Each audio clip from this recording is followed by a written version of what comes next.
Hey, you're listening to the Burnt Out Entrepreneur podcast, where you'll learn why you're feeling so burnt out, some insights and hacks to get you along this entrepreneurial journey. I'm Kylie Yota, former oil and gas manager turned health coach, life coach, and business mentor for female entrepreneurs just like you, and help them heal and recover from burnout. Welcome back to another episode of the Burnt Out Entrepreneur podcast. Today we are here with Ashlee Livingstone, and she is a Chief Engagement Officer, and we're going to get into that, I promise, inside of the episode. But what she really does is she combines energy, creativity, and passion, because she's known for her original ideas. And so we connected because she's queen of execution, just like I like to be. So today we're going to be talking all about time management and healthy habits, especially as we're going into the new year, and really how to set, I'm not going to say better goals, but get your goal game on straight. Because a lot of times we come into the new year and we're setting these goals and we get into this habit of how we set goals. We just do the same thing that we did last year, and that's not always the best approach. So anyway, that's why I love having connected with Ashlee. And the expertise that she's bringing to the table today is she has brought out the best in every undertaking that she's ever done. She's worked with leaders in the nonprofit space and the corporate sector for many years. And Ashlee, she really understands that we're all struggling with, similar challenges, and whether she's inspiring leaders or teams to build a thriving culture of gratitude and value, or working with nonprofits to create meaningful donor relationships, she really works to build connections. So that's where the Chief Engagement Officer acronym comes in, because it's all about engaging and building relationships with ourselves and others. So today we're going to be really,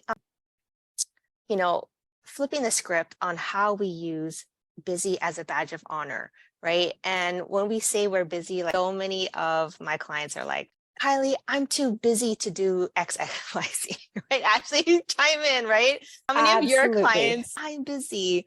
And when I started, thinking about the burnt out entrepreneur and topics, number one thing that people say is, I don't have enough time, right? I don't have enough time. And when we're talking about time management, a lot of times people want to say, right, Google time management and you will find a bajillion ways to manage your time. And you'll hear a lot of different people coming on the podcast talking about the different ways that they manage time, because it's different from the way that I manage it. And that's why I created the 4 burnout archetypes, because we all, approach goals. We all approach life differently based on our personality type. And Ashlee is a powerhouse. So you might notice a trend. A lot of the people that I've been interviewing are powerhouse women, especially in these first couple of episodes, because the powerhouse woman is the go-getter. So these are the women that reached out to me, or that I reached out to, because I'm like, I want to kick off these first couple of episodes with a bang. And of course, the powerhouse woman responded. So today we're going to be looking at how Ashlee helps her clients with the time management and building healthy habits, especially in this new year. What are some ways that we can really manage our time and stop using busy as a badge of honor? So welcome, Ashlee, to the podcast. Thank you so much, Kylie. I'm so excited to be here, and I'm happy to help you kick off 2023 and your listeners, help them figure out how they're going to set better goals this year, or have better success in reaching those goals. Yeah. So when you are working with your clients and they start saying like, oh gosh, I'm too busy. Yeah. How do you respond to that? Well, first I take a deep breath because it's just the most used term I find for anyone right now, whether you are a solopreneur, a small business owner, working in a corporate job, working for a nonprofit. retired. My father still says he's so busy and he's retired. So it is just this term that comes out of your mouth, I think, that most people don't even understand what they mean by busy. And I think, and I say this from experience, that I personally used to wear busy as a badge of honor. I thought that being busy meant I was successful. It meant I was needed. It meant I was potentially irreplaceable. It gave me this sense of purpose. Yeah. And I confused busy with being inspired and being motivated and being creative. And it all blended together. And all of a sudden, I too was in that whirlwind of busy. And this was before I even had children, before I had my own business. It was now when I look back, I kind of laugh and think, oh, old Ashlee was not busy. She didn't even know what busy was. But it's like we're competing to see who can be the busiest and who has the most on their plate. And I love that I personally have let go of trying to achieve that badge. Because it isn't one of honor. It's actually one of exhaustion. Right. And Burnt Out Entrepreneur Podcast, here we come. Exactly. So in my mind, I really spent a lot of time looking at, why did I think I was so busy? And a lot of it came down to the way I was managing my life and my time, and also the stories I was telling myself, the stories about how important I was if I was busy. And now I love having so much freedom in my day and freedom in my weeks and my months that I get to actually create. I feel so much more in control of what I do, that busy doesn't really come out of my mouth all that often. I've almost eliminated that word. I definitely have weeks that are fuller than others. I have competing priorities, but I'm not sucked into the whirlwind of busy. Yes, I love that. The whirlwind of busy. Oftentimes it does feel like, and I mean, I felt like that when I was at the peak, of my busyness. And that was right at the brink of burnout. I was doing all the things. I was serving in church, children's ministry, choir, our, worship team. And then at work, I was in a major project that I was working 100 hours a week at some time. The normal standard that I was working was 60 to 70. And during project weeks, it was like up to 100. And I only know I hit 100 once because the HR person said, I can't code your hours because you have 3 digits. Oh, wow. Yeah. And I wonder, did you win an award for being the busiest person? Was there any like gratitude or... See, that's the part, right? Yeah. We think that people are going, I'm an acts of service, love language person. Yeah. So we think that there's going to be some kind of gratitude or some kind of reward that's going to be given back to us when we're being so busy and serving and giving and all of that. When it comes down to it, really, some people do, some people don't. Some people come back and say, good job. And a lot of times people will just take it for granted. And I was getting to the point where because I was working so much and the work that I was producing, it wasn't surprising anymore. Oh, no, it was just what was expected. And so me putting out at that high level was just meeting expectations. I wasn't exceeding anymore. And that dopamine hit that I was getting from the accolades went away. And therefore, my energy went down, demeanor kind of went down. And I was like, what am I working for? But because I had all of those goals on my plate, these are things that I have to do because I committed to these things, and I'll just say those commitments sneak up on you. It's like, And especially when people are trying to recruit you to join their project or their team, like, oh, this should be so easy for you. It shouldn't take that much of your time. We just need like oversight.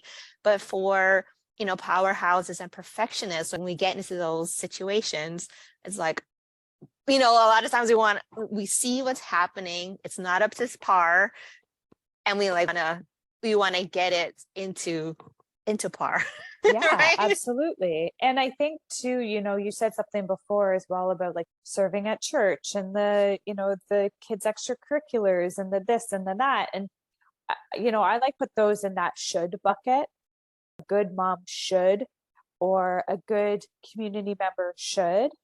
Yeah. And the big challenge comes is when we start spending our days doing all the things we think we should be doing, and that is work, and that's at home and in our community and with our kids, that we're not actually doing anything that we truly want. And Yeah. when we're seeking external validation, we're not actually ever getting it from ourselves, and it'll never be enough until you give it to yourself. So Right. that's one of the, when we're thinking about goals for 2023, it's less about the goals to make everyone else's life better, but what, I challenge everyone to really think about, what do you want? What Right. will bring you joy, or you ease, or you satisfaction, calm, whatever it is that you are seeking. What's that word? I love to go into the new year with a word as opposed to a whole list of to-dos. I go in Yeah. with a word. And for me, 2023, my word is alignment. I love it. And I will be doing things that are full body yes this year, things that Yes. are aligned with my priorities. And if it's misaligned, then I'm not doing it. My son got invited to go somewhere over the holiday season, and I was going to have to drive an hour to drop him off somewhere and then drive myself an hour home. Yeah. And it was a full body no. And so Yeah. he missed it. Was I a bad mom for 30 seconds? Maybe, but I'm not busying my day chauffeuring my kids somewhere when that is not actually in alignment with what we want to do as a family. Yeah. And when I was healing from burnout, I had full-blown medical diagnosed adrenal burnout. And my doctor's like, no, you have to say no. I was like, what does that mean? And he was like, well, you have other people living in the house, right? How old are your children? And they were in their teens. He's like, and you have a husband.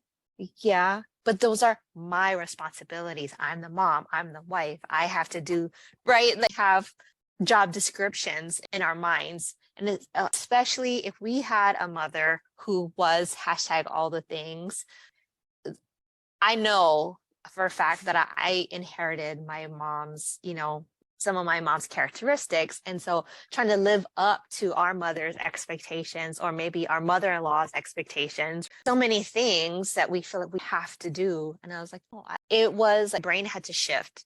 Like, I have to do those things because that's part of my job description. And I didn't say that to my doctor, but that's what I was thinking mentally. And he's like, no, you Well, I are think on that's, rest. And I yeah. was like, okay. So he had me cut everything out, and it was the hardest thing. It was so hard to just sit there, because he said, no, when you're home, because he took me off of work for 3 months. He's like, when you're home, you need to rest. That's why you're out of work. You need to rest. And I was like, what does that even mean? Yeah. I will say, and I'm sure you face this too. So when my clients come to me, one of the first things that we talk about is how busy they are and how they don't have time to implement. That's step one. Step two is, but if I don't do this, who will? And Yeah. that's a big challenge too, is again, when we are wrapped up in how important we are, how invaluable we think we need to be in order for people to love us and see us, we squeeze on tight. Like, we are white knuckling all the responsibility. because what if someone else could do it? What does that Yeah. say about you? Yeah. And that is really where people struggle is I want to be the only one who can do these things because then I'm needed, then I have a purpose, then I have value. And we're attaching our purpose and our value on all the wrong things. Yeah. You are important and you matter because you are you, not because of what you do for other people. And, I have a client who I've been working with, and the holiday season is a very upsetting time for her. She knows that she's going to be burnt out, she's going to be exhausted. She has to create this holiday magic for her family because her mom did. Mm. And through a lot of work that we did together, she actually realized that if she looked really close and reflected back, her mom was burnt out, her mom was exhausted, and her mom was miserable every holiday season. And she was doing the exact same thing. And her mom was doing it because her mom did it. Right. But really, nobody wants to do it. It can be magical and loving if you just sit there on the couch and drink a coffee and watch your kids open presents, or you go for a walk in nature. It's okay if there isn't all the things. And just because your mom did it, maybe look closer and see what was actually happening. Maybe she too felt what you're feeling, and you get to be the one to break the cycle and say, I'm not passing that down. Right. Right. Yeah, even like things like, oh, mom always made dinner from scratch, so I have to make dinner from scratch. Or I can't hire a housekeeper. That means I'm lazy if I can't clean my own house or whatever. If So I hire many an assistant. stories. Right. So, Stories. Yeah. Which is yeah. why we really do have busy as a badge of honor, right? That is one of the stories we've been told. And as you go into setting goals for 2023, I always think it's important to look back at what did your past year look like? What worked really well for you, right? And what didn't? And Yeah. it's not about just like complaining about everything, but what didn't work for you the way you hoped or wanted it to. So that when you set goals for the next year, you can be more specific and strategic on how you want things to look. Right. And I will say too that a lot of this, comes down to putting yourself on the calendar Yes. and being okay changing the story around time management, around boundaries, around letting go of things. And I think it's so interesting how we see time management or boundaries as like a restrictive word. Yeah. Right? It's almost like the word diet, where everyone hears the word diet and you think restrictive. But Yeah. all of us have a diet. We eat it every day. Yeah. Your diet might consist of chips and popcorn and, whatever 3 meals a day, or everyone's diet's different, but we all have a diet already. So that word is just so heavy in the restrictiveness of it. And boundaries and time management seem to have fallen into that restrictive category.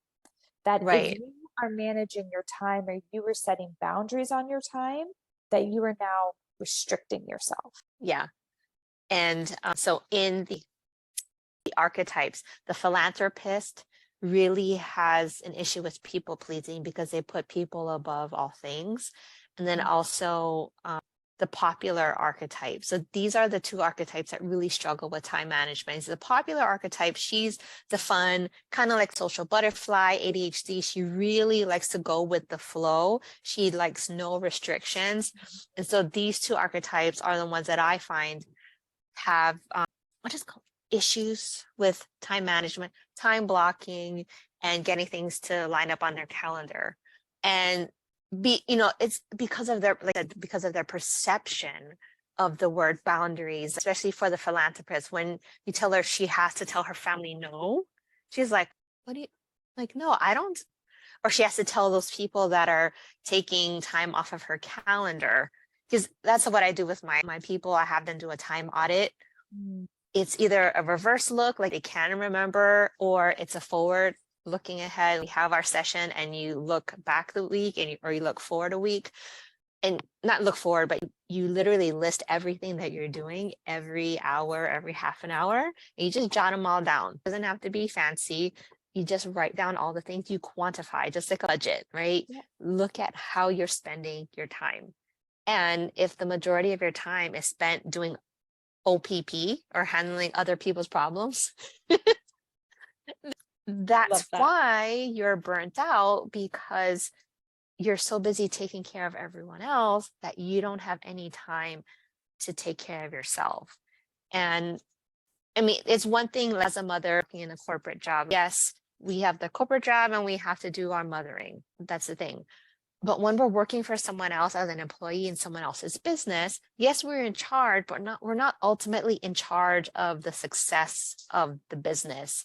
But as a CEO of our own businesses, as entrepreneurs, without the ideas that we cultivate in our brains, like we are the launch plan, we are the, it's the sales strategy, we are the marketing strategy. I mean, yes, we could hire a marketing strategist on our team and they could lay it out, but the ideas ultimately have to come from us, right? So that we can execute them and, have like authentic sales and business, Yeah. that feels good to us, and we're not just execute, otherwise we'll be just an employee so, in our own business, you know what I mean? Yeah. So yeah, we need the free time to think and grow. And that's what I was doing actually this morning, was got a whole download because I had that expansion time planned. In my mornings, I have that expansion time where I can sit there, I can brainstorm, I can plan. Because otherwise, if everything's scheduled out, then it kind of doesn't work. And I do feel constricted. My brain feels constricted, like, Yeah. but I do so. But that's the thing, I schedule in time for expansion. I know when my body is in work mode and when it wants to expand. And so I've learned my own cycles over the years. And so, yeah, I do time block, but I time block with room for expansion, with Yeah. room to do admin, with room to work on like hardcore focus tasks, and time for relaxation, schedule going to the gym in every day. Hmm. Because we Yeah. have to. Otherwise, it Well, won't. and I think that that's such an important piece to setting goals and living the way you really want to live. And oftentimes, when I introduce clients to time blocking, we do start off a bit more, I'll say strict. Because if Yeah, it's a new muscle that you're flexing, it's harder to halfway it right. in this instance. And if you don't put things on the calendar, chances are they're not getting done. You are relying on your memory to remind you. And when you're relying on your memory, it means that your brain is working on overdrive. Yep. And that's when you go to bed thinking, did I do that? Did I do that? I should email that person. I need to do. You Yeah. have that running list. And the first step with time blocking is really putting things on the calendar and blocking that time so that you get it out of your head and into a calendar. Yeah. And when you can start to, as you've been doing this for years, I've been doing it for years, I move things around all the time. It's in my calendar, but I Yep. have the flexibility and the freedom to say, you know what? Not feeling very creative right now. Not sure that my content writing is going to be on point. I'm going to move it. And if I'm Yep. feeling very logical and, execution, I start working on my budgets or I start working on, my project planning. I can move things around because I know how much time it takes me to do that. So when you Right. said, going through that audit and figuring out how long things take you, that's also one of those pieces where you then put that in your calendar to set that time aside. Yeah. And if you're going into the new year and you have a goal of, you know, building in more bored time, you want to be bored, you want to know, what it's like to be bored, start by building it in your calendar. And it's just a block of nothing, but it's Yeah. protected space that now exists in your calendar. And yeah, that might mean that you're saying no to driving your kid all over the place, or you're saying no to signing up to volunteer at the school. And that's okay. It's I think that we all need to give ourselves permission to do something that is going to bring us closer to the way we want to feel this year. Yeah. I do want to say something about that board time. Mm, As I've noticed this, especially in Powerhouse Women, the reason why we keep ourselves busy, this going back to busy as a badge of honor, is avoidance, yeah. right? We don't want to sit with our thoughts because we've had things that, not that we're trying to ignore them, but the way that we cope is, okay, this happened. And, we're very driven individuals. Okay, this is some kind of baggage that we've had in our past. Okay, the logical thing is to set it aside, deal with it, go to therapy, however we want to deal with that baggage. Then Mhm. we set it aside and then we keep it moving, but we haven't fully processed it yet. And when we have this is what happened for me and happens for a lot of my clients, is they don't have a lot of downtime because they don't want the thoughts to come in that do come in when they are having downtime, Yeah. you know. And so part of my framework is we deal with those thoughts because it will still be there, right? Yes, you can be, as busy as you want to be, but when you don't deal with those thoughts and you need to process them, otherwise they'll just continue to be open loops. We need to close them, put them to bed, just deal with your issues, or they're going to be just like Yeah, they on your just back. continue to come along with you on your journey through life, and unprocessed emotions or unprocessed incidents or experiences, that's all, again, we were not raised doing this. So for many of us, this is a brand new skill that we're now realizing we have to learn. Yeah. And there's a lot of unprocessed energy and emotions and experiences in our bodies still. So, if you're going to be bored, why don't you just pick one and start working your way through it? Right? Just have that intention. And, with my clients, there's a lot of ways that we do that as well, whether it's like through hypnotherapy or breathwork practice, or sometimes it is just being quiet with yourself and understanding, the difference between nervous in your body Yeah. or excitement in your body, Yeah. right? I actually feel excited today. I Yeah. wonder what I'm excited about. Right. Or letting the, emotion of saying no to somebody, and you're going to now deal and sit there in your disappointment and just let yourself deal with it so you don't project it onto someone else, right? Right. For all those people pleasers out there, when you feel that you've done something to disappoint someone else, chances are you end up projecting it on someone different, or on yourself, or on your work, or your kids. So, the people pleasing part of that is deal with it so that you don't project it, Yep. right? You're actually doing better for other people if you deal with it. And I get that too, just with so much going on. Sometimes we also have that word lazy attached with not doing anything. Yeah. So challenge, I really encourage everyone to challenge all of these stories. Is it true that you're lazy? If you sit on the couch and drink a coffee all the way through, is it true that you're lazy if you have nothing on your calendar and you get to spend a day doing whatever it is you want to do? Is that true? It's Yeah. not true, right? We know that that's not true. Are you, a bad business owner if you don't work over the Christmas holidays? Does that make you a bad business owner? Does it make you a Right. bad mom if you don't drive your kids somewhere and instead you like spend quality time with them?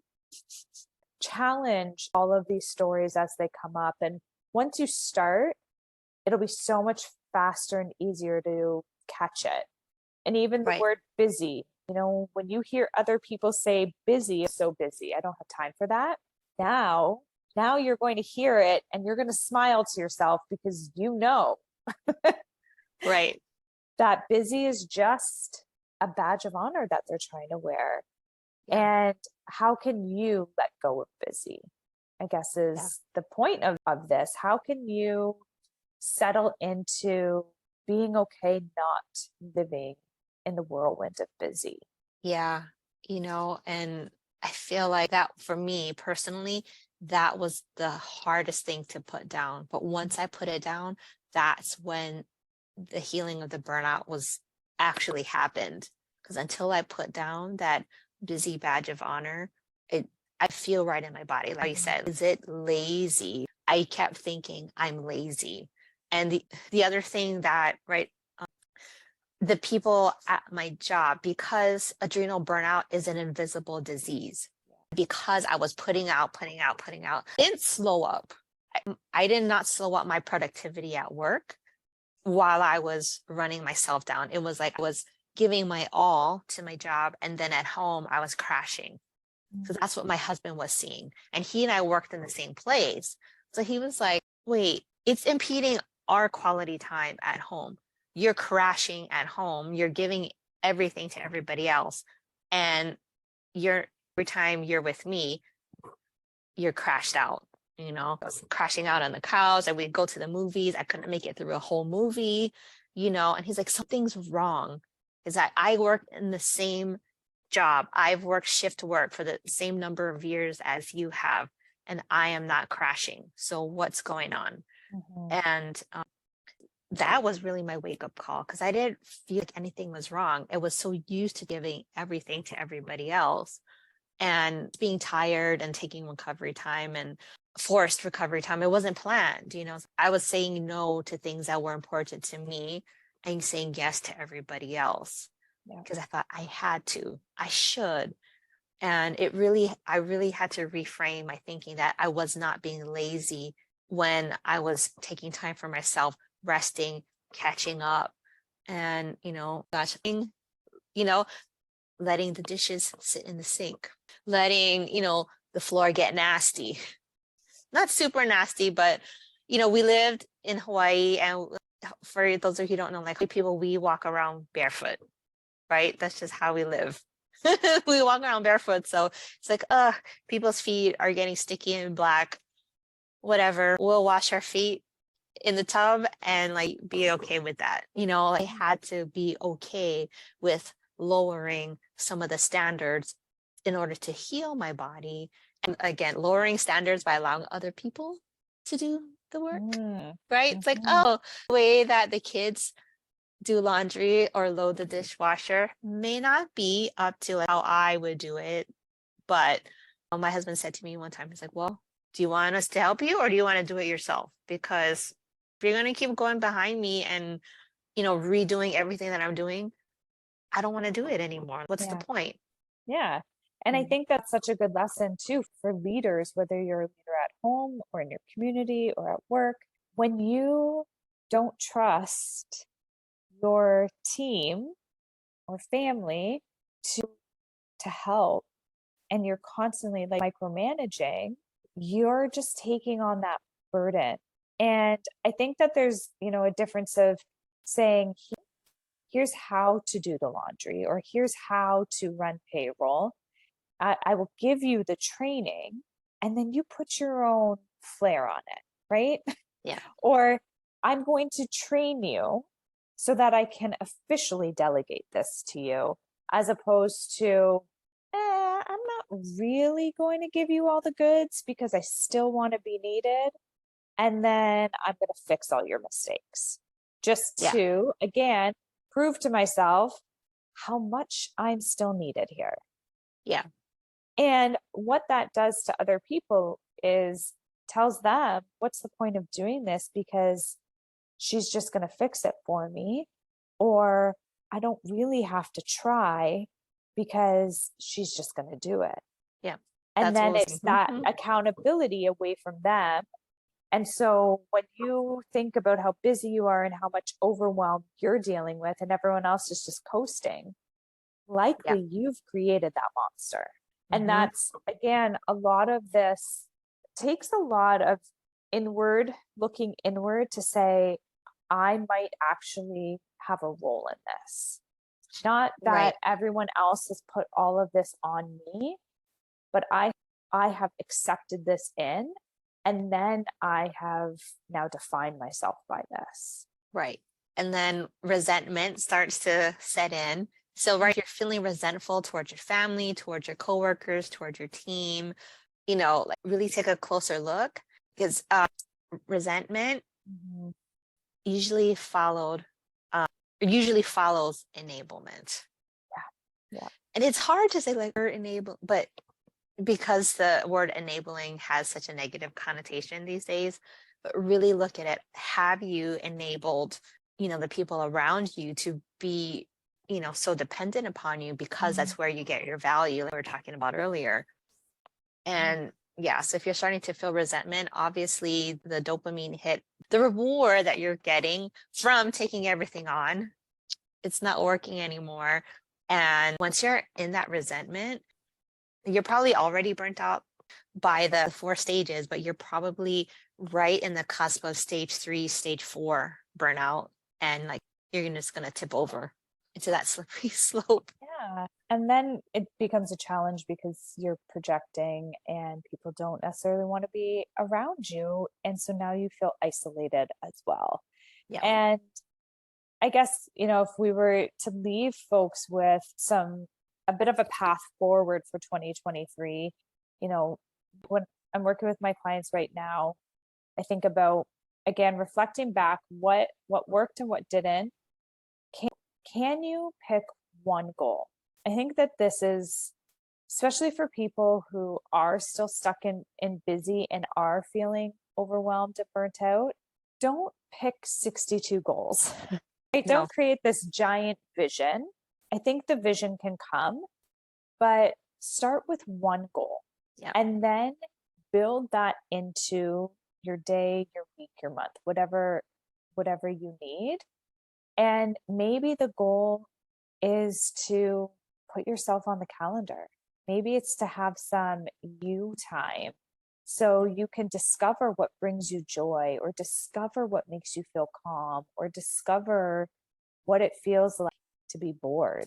And even if you start there, I think the point with the time management piece is, I'm going to encourage you to really put it on your calendar, because otherwise life is just going to keep happening all around you. And next thing you know, you're going to see that it's February or March and you've not done it. And then you're going to throw your hands up and go, maybe I'll try it next year, or I can't, or see, this didn't work. But if it's not on your calendar, I promise you it's not going to work. No. Yeah. I know.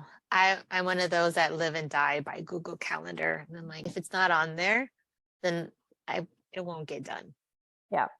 Yeah. And it's for us, I even have a shared calendar with my family, and we're constantly updating it. It's not to feel, again, restricted or locked in. It actually gives everyone this peace of mind that we don't need to worry. Or when another invite comes in or another opportunity comes, we can look at it and say, do we have capacity? And if so, are we letting something else go to replace this? Like, is this more in alignment? Do we want this more? And then what are we letting go? Yeah. Because you can't be in 2 places at once. And people know when you're not fully there. Yeah. Right? When you do that pop by to squeeze it in so that you can then run off to the other party, everyone knows. Right? And it makes people feel a certain way. And it's not good. No, it's not good. I love how you said that. So if there's one thing that you want to leave the audience with, and also where they can find you online, so, just in case they need help with creating these better habits and how to really do the time blocking and all of that stuff. And because you have some excellent tools, breath work and hypnotherapy that really that will help them if they haven't been able to do it before, Yeah. you know, and help them remove some of those blocks that they have around goal setting, time management, you know, those things. Mm. Yeah. First of all, Yeah. where can they find you online? And yeah, Yeah. what's So the a little piece of bit about, advice? I Yeah. guess, kind of my method is I'm a big believer in releasing what's holding you Mhm. back, creating healthy habits, and then having an accountability partner, right? Ooh, yeah. So helping people actually do the work, because when we're left to our own devices, we tend to only disappoint ourselves, and or we don't take it as seriously. When you have an accountability partner or someone who's really cheering you on along the way, and really helping you again release those blocks, reminding you of your goal, my clients see so much better success, and then they get excited and then can start doing it for themselves, which is really what the ultimate goal is. So you can find me, I'm on Instagram at OurForte, so it's OurForte. I hang out there. And LinkedIn, you can also find me at Ashlee Livingstone. You can connect with me there.